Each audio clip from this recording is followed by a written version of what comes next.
दोस्तों, रात के 12 बजे का समय। एक नई नवेली दुल्हन रात के 12 बजे टॉयलेट करने के लिए उठती है।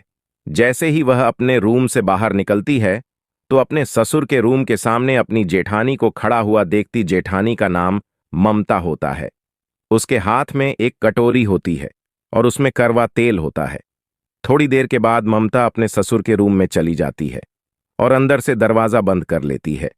अब यह नई नवेली दुल्हन यह सब देखकर हैरान हो जाती है और यह सोचने लगती है कि मेरी जो जेठानी जी है वह ससुर जी के रूम में क्या करने के लिए गई है। फिर वह टॉयलेट करने के लिए चली जाती है बाथरूम में और थोड़ी देर के बाद वहां से आ जाती है और अपने रूम के सामने खड़ी होकर अपनी जेठानी जी का आने का इंतजार करने लगती है। लगभग 2 घंटे का समय निकल जाता है। 2 घंटे के बाद उसके ससुर जी का गेट खुलता है और वहां से जो उसकी जेठानी होती है वह बाहर निकलती है। लेकिन वह लचक लचक के चल रही थी, उसके पैर लड़खड़ा रहे थे, वह ठीक तरह से चल भी नहीं पा रही थी। जब नई नवेली दुल्हन यह सब देखती है तो वह हैरान रह जाती है और यह सोचने लगती है कि मेरी जेठानी ससुर जी के रूम में क्या करने के लिए गई थी, और गई थी तो वह भी करवा तेल लेकर क्या करने के लिए गई थी, आखिर पूरा मामला।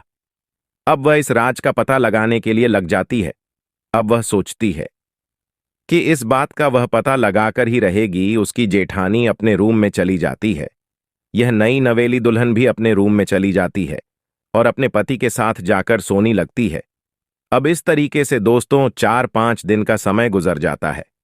अब यह नई नवेली दुल्हन उस राज का पता लगाने के लिए लग जाती है और यह सोचती है कि आज रात को ही इस राज्य में पता लगाकर रहूंगी कि रात के 12 बजे के करीब यह नई नवेली दुल्हन उठती है और एक कटोरी में सरसों का तेल लेती है और अपने ससुर के रूम में चली जाती है।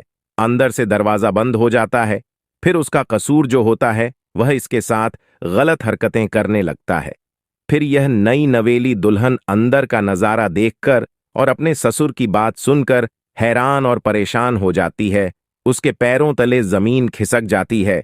जी हां दोस्तों, आज की इस घटना को सुनने के बाद शायद आप सभी को भी बड़ी हैरानी होगी, परेशानी होगी। इसीलिए इस वीडियो में आप अंत तक बने रहिएगा, क्योंकि इस घटना से आपको एक बहुत बड़ी सीख मिलने वाली है। और दोस्तों, हमारी आप लोगों से एक छोटी सी विनती है, इस वीडियो को लाइक करके चैनल को सब्सक्राइब कर लीजिए और जितने भी मित्र हमारी इस वीडियो को जहां कहीं से भी देख रहे हैं वह कमेंट में अपना नाम और अपने राज्य का नाम जरूर लिखें, ताकि अगली वीडियो में आपके नाम को हम ले सके। दोस्तों, यह सच्ची घटना मध्य प्रदेश के मुरैना शहर की है। मुरैना शहर के एक गांव में एक छोटा सा परिवार रहता था। परिवार में मेघ सिंह नाम का व्यक्ति होता है, जिसकी उम्र 55 साल के करीब थी। मेघ सिंह खेती बाड़ी किया करता था और उसी से अपने परिवार का पालन पोषण किया करता था। मेघ सिंह की पत्नी का 3 साल पहले ही एक बीमारी के चलते गुजर जाती है। मेघ सिंह के 2 बेटे होते हैं। बड़े बेटे का नाम जितेंद्र होता है और छोटे बेटे का नाम जय सिंह होता है। बड़ा बेटा जितेंद्र अमेरिका में रहकर एक कंपनी में जॉब करता था और छोटा बेटा जो जय सिंह होता है वह जवान हो चुका था। अब उसके पिता मेघ सिंह को उसकी शादी की चिंता सताने लगी थी। इसलिए उन्होंने अपने कई पहचान के लोगों से कहा था कि वह अपने बेटे जय सिंह की शादी करना चाहते हैं। कोई अच्छा रिश्ता बताओ। 2 महीने के बाद एक व्यक्ति एक रिश्ता लेकर आता है। उस लड़की का नाम उर्मिला होता है। उर्मिला की उम्र भी ज्यादा नहीं थी, वह देखने में बहुत खूबसूरत थी। अब मेघ सिंह उर्मिला को देखने के लिए उसके घर पर पहुंच जाता है और जब उर्मिला को देखता है तो एक ही नजर में पसंद कर लेते हैं। फिर जय सिंह और उर्मिला का रिश्ता पक्का हो जाता है और 2 महीने के बाद इन दोनों की शादी होती है। 2 महीने के बाद जय सिंह दूल्हा बनता है और बारात लेकर उर्मिला के घर पर पहुंचता है और उर्मिला को अपनी दुल्हन बनाकर घर लेकर आ जाता है। मित्रों, फिर उर्मिला को उसके रूम में बैठा दिया जाता है और रात के 10 बजे जय सिंह अपनी पत्नी उर्मिला के रूम में आता है और उसके पास आकर बैठ जाता है और उसका जब घूंघट उठाता है, उसे देखता है तो खुश हो जाता है। फिर वह आधे घंटे तक उर्मिला से बातचीत करता है और थोड़ी देर के बाद यह दोनों सुहागरात बनाने लगते हैं। एक दूसरे के साथ सुहागरात मनाते हैं और जब थक जाते हैं तो फिर सो जाते हैं। फिर अगले दिन जब सुबह होती है तो जो शादी में मेहमान आए हुए थे वह जाने लगते हैं फिर दिन का खाना पीना होता है और इस तरीके से शाम हो जाती है। अब रात के 11 बजे करीब उर्मिला अपने पति जय सिंह का आने का इंतजार करने लग। रात के 11 बजे के करीब जय सिंह भी अपनी पत्नी उर्मिला के रूम में जाता है और उससे बातचीत करने लगता है और फिर उसके साथ संबंध बनाने लगता है। उर्मिला अपने पति जय सिंह की मर्दानगी से काफी खुश थी। अब इस तरह से दोस्तों 15 दिन का समय गुजर जाता है। 15 दिन के बाद एक दिन रात का समय होता है।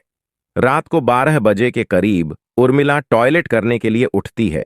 जैसे ही वह अपने रूम से बाहर निकलती है तो देखती है कि उसके ससुर के रूम के सामने उसकी जेठानी खड़ी हुई होती है। उसके हाथ में एक कटोरी होती है और उसमें सरसों का तेल होता है। ममता अपने ससुर के रूम में चली जाती है और अंदर से दरवाजा बंद कर लेती है। अब उर्मिला जब यह सब देखती है तो दंग रह जाती है और यह सोचने लगती है कि मेरी जेठानी जो है वह मेरे ससुर के रूम में क्या करने के लिए गई है। अगर गई है तो उसके हाथ में जो कटोरी थी उसमें करवा तेल था। वह करवा तेल लेकर क्यों गई है? आखिर इसका राज क्या है?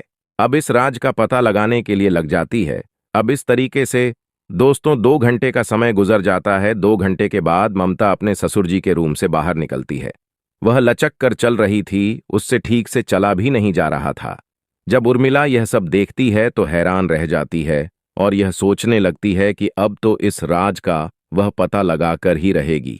फिर उर्मिला टॉयलेट के लिए बाथरूम में चली जाती है और थोड़ी देर के बाद अपने रूम में अपने पति के पास आकर सो जाती है। दोस्तों उर्मिला की एक दोस्त जिसका नाम पूनम होता है, वह उर्मिला से मिलने के लिए उसके घर पर आती है। वह अपनी दोस्त पूनम को देखती है तो खुश हो जाती है और उसे चाय नाश्ता करवाने लगती है। यह दोनों एक जगह बैठकर चाय नाश्ता करते हैं। फिर यह दोनों बातें करने लगते हैं। अच्छा दोस्तों, उर्मिला कहती है पूनम में, अपने घर में कुछ दिनों से एक अजीब व्यवहार देख रही हूं। यह जो मेरी जेठानी जी है जिसका नाम ममता है, ये मेरे ससुर जी के रूम में रोज रात को जाती है और करवा तेल लेकर जाती है और 2 घंटे के बाद जब बाहर निकलती है तो लचक कर चलती है। उसके पैर लड़खड़ाते हैं, वह ठीक से चल भी नहीं पाती है। जब पूनम उसकी यह बात सुनती है तो हंसने लगती है और उर्मिला को समझाती है कि देख, तू तो जानती है कि तेरी सासू मां नहीं है। 3 साल पहले उनका एक बीमारी के चलते देहांत हो चुका है। तो ऐसे में तेरे जो ससुर जी हैं वह अकेले हो गए हैं और तेरे जो जेठ है वह अमेरिका में रहकर एक कंपनी में जॉब करते हैं और 3-4 साल में आते हैं। अब तू अंदाजा लगा ले कि तेरी जो जेठानी जी है वह अपने ससुर जी के रूम में क्या करने के लिए जाती है और जब वापस आती है तो लचक कर ही क्यों चलती है, उसके पैर लड़खड़ाते क्यों हैं और वह भी करवा तेल लेकर क्यों जाती है। अब इस बात का अंदाजा तो खुद भी लगा सकती है कि इन दोनों के बीच में क्या चल रहा है। फिर थोड़ी थोड़ी बात उर्मिला समझने लगती है, उसको थोड़ी बहुत बात समझ में आने लगती है। दोस्तों एक दिन रात के 1:30 बजे के करीब ममता अपने ससुर जी के रूम में चली जाती है। उसके हाथ में तेल की कटोरी होती है।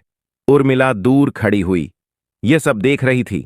ममता अपने ससुर जी के रूम में जाती है और 2 घंटे के बाद बाहर निकलती है। अच्छा, उर्मिला ये सब देख रही थी। वह देखती है कि उसका जो पेट है वह थोड़ा बड़ा हुआ है। फिर वह इसी सोच विचार में अपने रूम में आकर सो जाती है। फिर अगले दिन दोपहर का समय होता है। ये सब लोग एक जगह बैठकर खाना खा रहे थे। अब उर्मिला से ये सब बर्दाश्त नहीं हो पा रहा था। वह अपनी जेठानी जी से कहती है, जी आप पेट से हो क्या?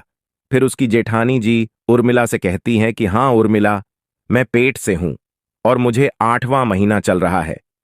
जब उर्मिला उसकी यह बात सुनती है तो उसके होश उड़ जाते हैं और यह सोचने लगती है कि मेरे जो जेठ है वह तो कई सालों से अमेरिका में है और घर पर तो बहुत कम आते हैं। आखिर मेरी जेठानी पेट से कैसे हो सकती है? अब उसके दिमाग में यह विचार चल रहा था कि आखिर पूरा मामला क्या है। अब उसने अपने मन में ठान लिया था कि वह अब इस राज्य का पता लगाकर ही रहेगी। दोस्तों एक दिन रात के 10 बजे उर्मिला अपने रूम से निकलती है और एक कटोरी में करवा तेल लेती है और ससुर जी के रूम में पहुंच जाती है। उसके ससुर जी के रूम में पूरा अंधेरा था, कोई भी